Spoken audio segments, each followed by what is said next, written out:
Do you have plans to begin glass recycling in Greensboro? Councilwoman Epswith. Oh, I wish. And, we're still looking into it. I ask all the time, what can we do about glass recycling?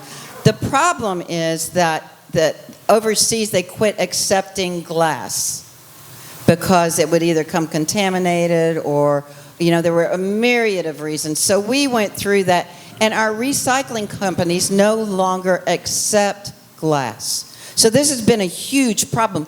But Greensboro did one thing, and I know that people hate to have to take it somewhere else, but I do, and I know many of my neighbors do.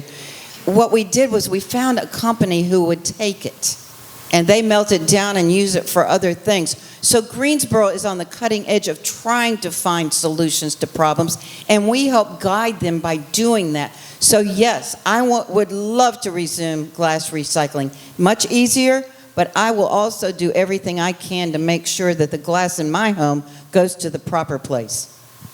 Mr. Perkins, your thoughts on glass recycling in Greensboro?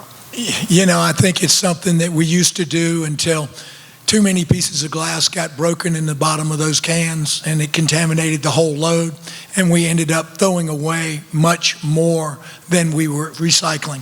Now, recycling is an expensive business, and we need to do it efficiently because you have to run a cost-benefit analysis as to whether the cost of the recycling is worth the recycling, because you can push it to a certain point where you're spending an awful lot of money to get a marginal rate of return.